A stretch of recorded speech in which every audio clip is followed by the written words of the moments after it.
Cisco show, ladies and gentlemen. Don't touch that towel. Before I say anything, I want to wish everybody a Merry Christmas and a happy and healthy New Year. Okay, this show is about family. It's talk about traditions. It's talking about customs. Christmas, is the greatest. Well, I guess one of the greatest holidays, and ever since I was a little kid, with Christmas and Santa Claus and all that good stuff. So we're going to talk about that. We'll talk about family and the traditions growing up. And my guest today, I'm going to announce it like I do in Madison Square Garden. In this corner, J.P. Mascaro. He's the president of Mascaro Holding, right? Holding? You're batting 100%. Is that right? 100%. Correct. But J.P. is Joseph Pasquale Pat Mascaro. Okay, I'll give you the real title now. JP's my father. Oh, okay. What's your name after your father? I'm Pasquale. Pasquale. I got half of it. Shake hands, and let's bob and weave now. Come on now, tell me all about it now. What's new in the Mascaro family? What's any new traditions, anything added? Well, it's been an interesting year, Hank, in the Mascaro family. As you know, Susan and I, my wife, we have 5 children. And our oldest daughter, Mary, was just recently married here at the Basilica in Philadelphia.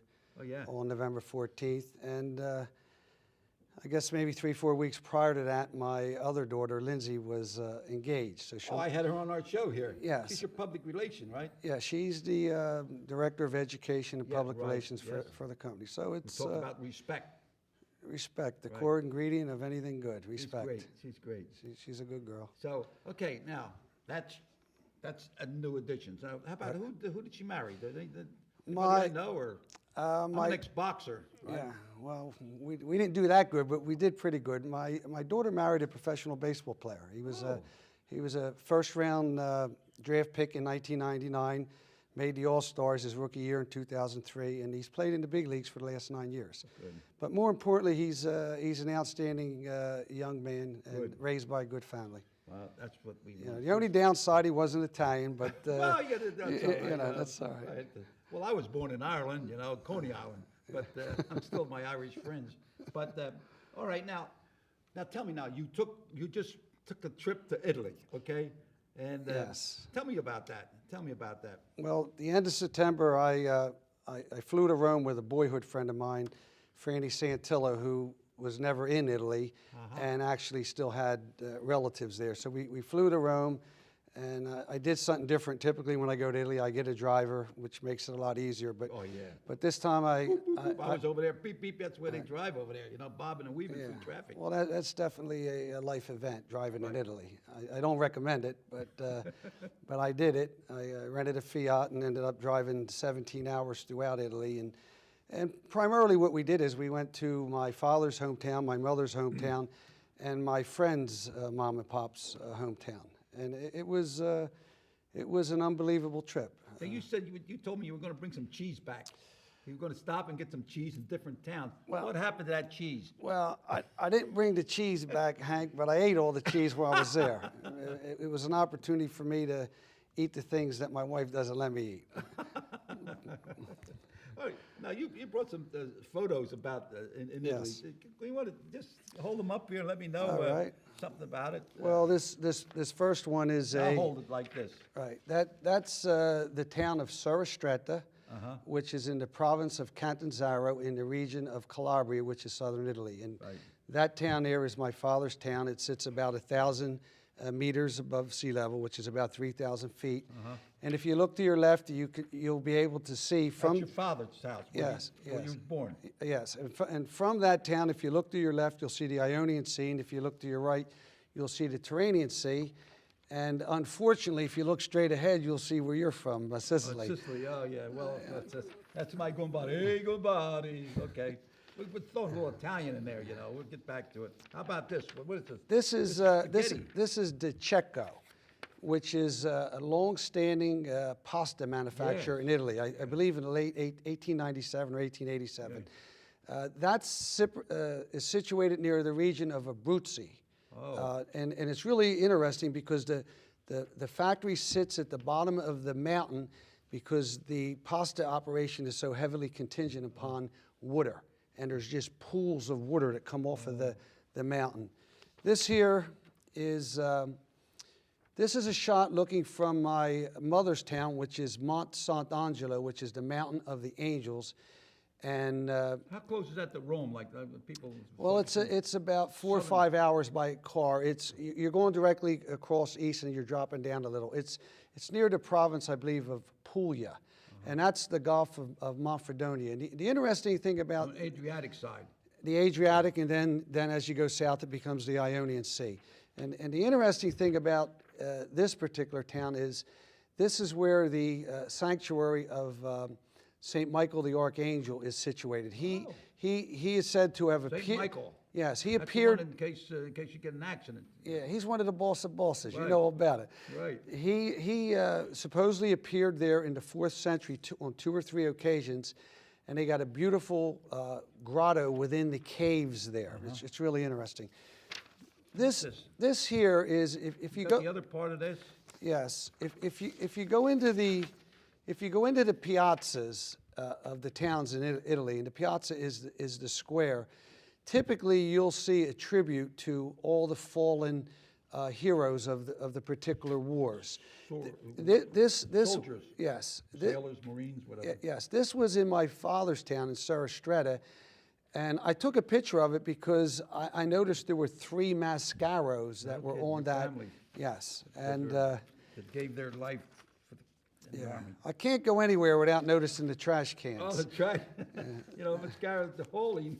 Yeah, This is the trash in Yeah, Italy. that's what your And typical. they have graffiti over there too, huh? Yeah, well, that's everywhere. That's Oh, my everywhere. God. But the interesting thing about the trash situation is America is probably at least 20 to 30 years more advanced than the European nations as it relates to waste removal.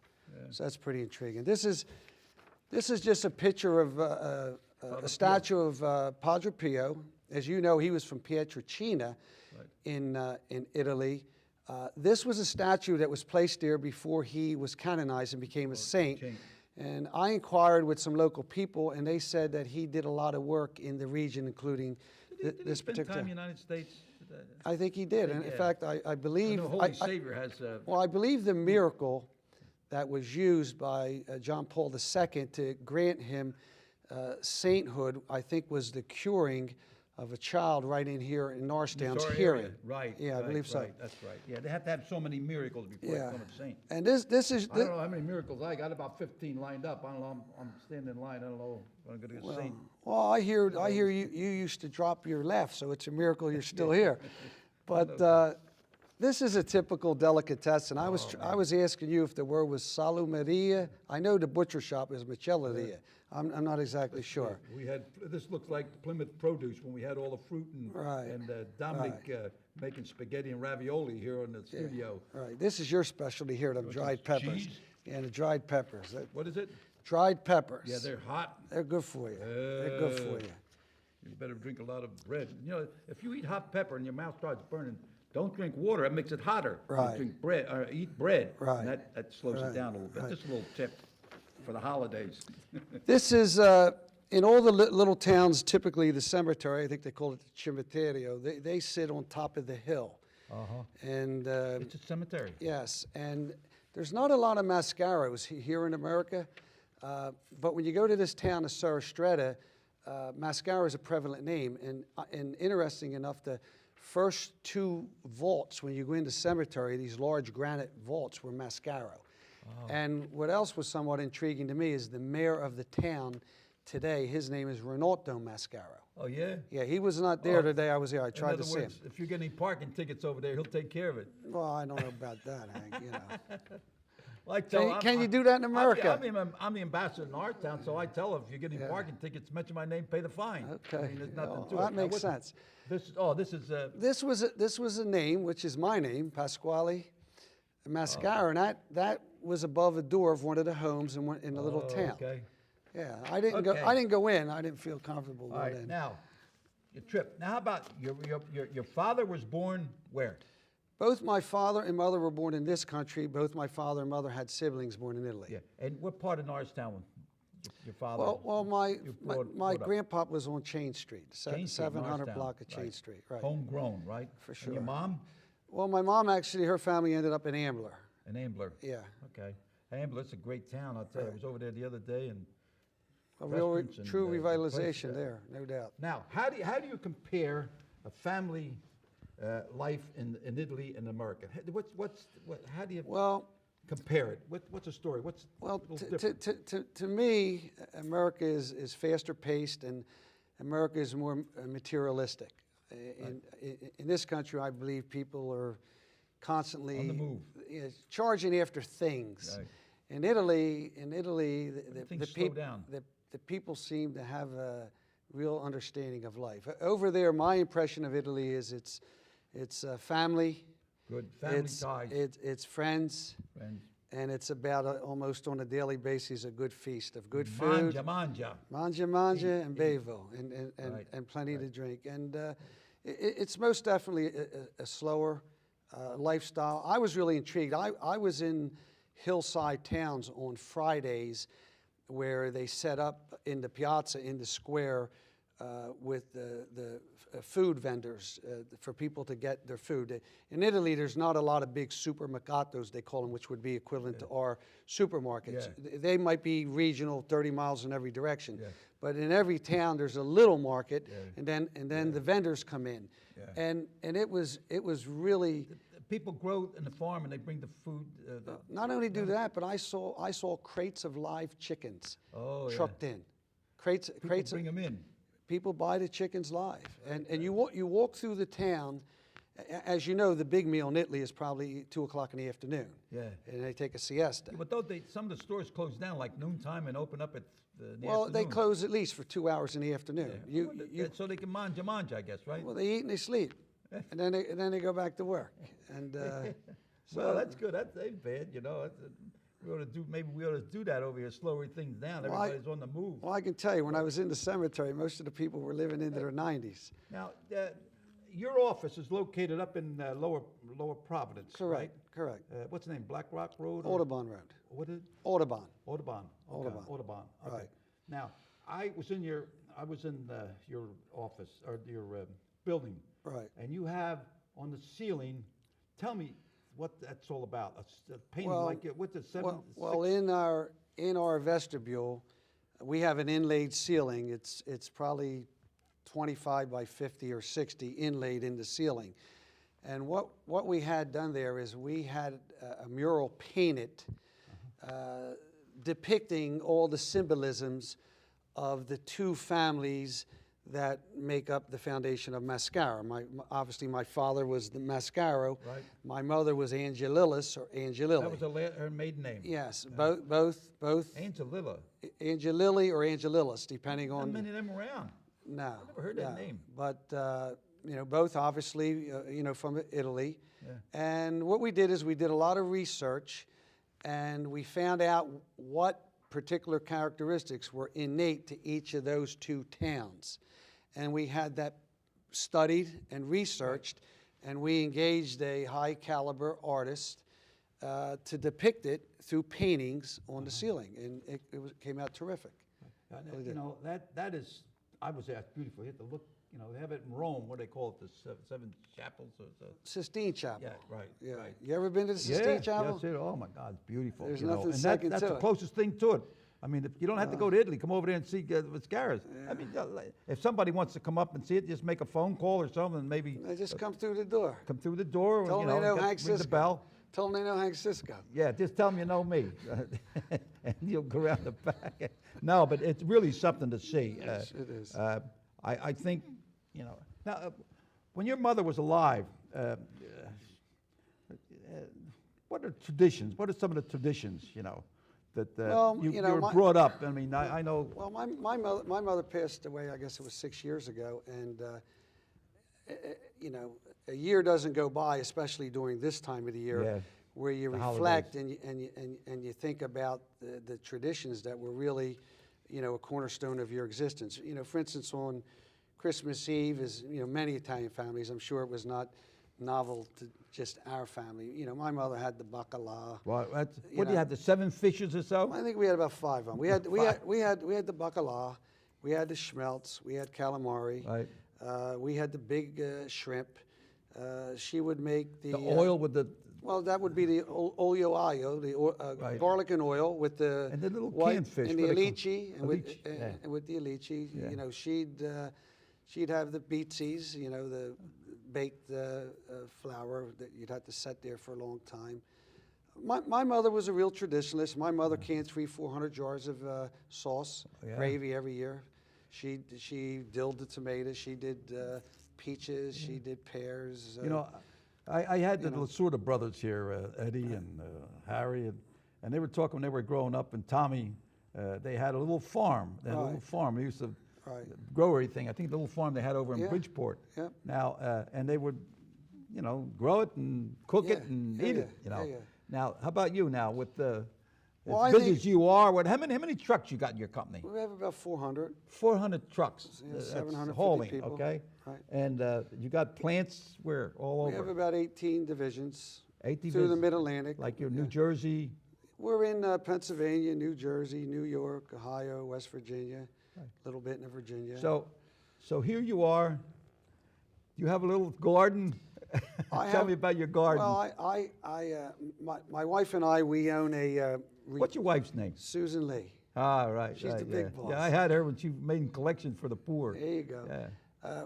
We have a kind of a retreat house in Berks County. It's a 150-acre farm, and it was owned by the Boone family. It's original, Daniel Boone's family. It's original homes, one 1736 and one 1780. And we have a beautiful garden there. Right. Last year I had about 60 tomato plants. Zucchinis? I had 60 tomato plants, 60 pepper plants. I had 2 beds of zucchini, 2 beds of broccoli, Oh, my 2 God. beds of squash. I had the Roma beans. Right.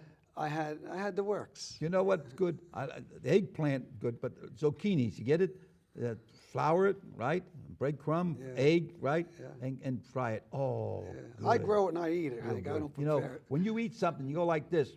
That means the food is good. You lock it so it don't come out. See, So see. that's what it is. Capiche. And I had last week. I had Monsignor San Germano here, and he Okay. talked about the 7 fishes, what Right. it means. That 7, Right. 7 sacraments, and Right. you know, 7. And we had I had fresh food. I had calamari, bacalhau, Yeah. shrimp, the other little fish. Schmelz. Schmelz, We had the right. lubinis too, the yellow beans. What's that? It's a little yellow bean. It takes about 3-4 weeks. They have to be Oh, yeah? soaked in water. And it takes a lot of work, but boy, they're priceless when they're Oh, done. yeah. My mom. Well, I had all this fresh fish, and afterwards I took them up, Greco-Roman. I took them up. What'd he you get? cooked What'd you get? A cheesesteak? He cooked them. He cooked them, and at supper time we went over and ate, and it was good. And the shrimp, he got them, and he sort of breaded it somehow or other, and broil them or something. That was really, really good, you know. And now, your family, you got a big family. Big family. Right? Yep. Now you're going to go on vacation, right? Yeah. What kind of vacation you going to go?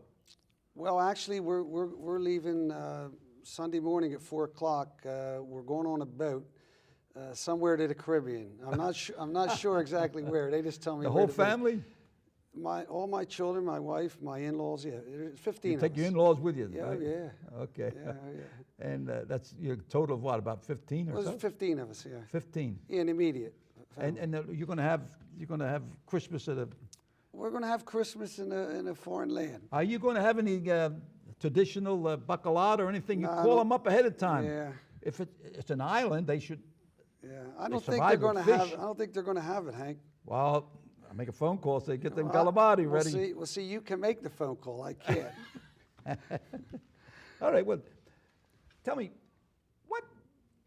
what gives you the zip to do what you're successful? You're a successful businessman. You know, what gives you the inspiration? What gives you the push? Who kicked you in the backside to get you going, to keep going, and don't lose a fight in the dressing room? Go in there and Right. keep Well, punching. I think unquestionably, our value system was derived from our parents, my mother, my father. You know, when I reflect back on how I was raised, I think my brothers and my sister and myself, I think we were given a precious gift when we were given the kind of parents we have, because these were 2 individuals that never did anything for themselves. They put their family first. Right. And I always say that my father was the greatest communicator I ever met, and he didn't even have to talk. He would just look at you or just point. Never tell you anything two times. He talked with his eyes, right? Yeah, unnecessary to tell you anything twice. But Get the buffats if you didn't. yeah. And I think about this a lot, and I don't believe there's any substitute for hard work. Right. And I look at today's generations, and I look on how we were raised, and quite frankly, we worked to help the family. Compensation or pay wasn't even on the table. Right. You did what you had to do to help your mother and your father exist. And I don't think that my brothers and myself thought when we were teenagers and young adults, and helping the family before school, after school. We quite frankly we worked every Monday through Friday from like 5 to 10:30 on the truck after school. The only way you could get off is if you played sports. I played a couple sports, so the basketball games were Tuesday and Friday night, so obviously I didn't have to work the truck. During baseball season I had to work because all the games were after school, 3 o'clock. Right. But I don't think there's any substitute for hard work. Give me a guy who has C capability, but A work ethic, and I'll take him over a guy that has A capability, but C work ethic. Right. I'll take him every time. Right. So, but your company, you're very charitable. I know that you've donated money and helped build, I think, visitation. You put a wing on that school. But tell me about that. Why you went back to someone that helped you when you were a little kid? Tell me that story. Well, I think a lot of people would be amazed or astonished. But when I was in the first grade, on Mondays, when you had to go up to the sister, the nun, and hand your lunch schedule in with your dollar, I used to hand the schedule in, but I never had the dollar. And the bus was $5 a month, and I don't ever remember paying for the bus. And two times a year, they used to hand you a brown envelope that you were to bring home, and I'm assuming you're supposed to put money in it for the books and hand it back in. Well, I used to hand it back in the same way they gave it to me, empty.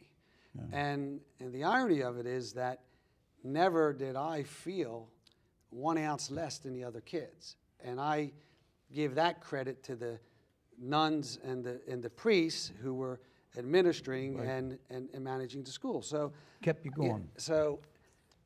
Another thing that I witnessed in my youth is myself and my family and our friends and their families, we all played athletics. We were all aggressively, assertively involved in. Kept yourself involved.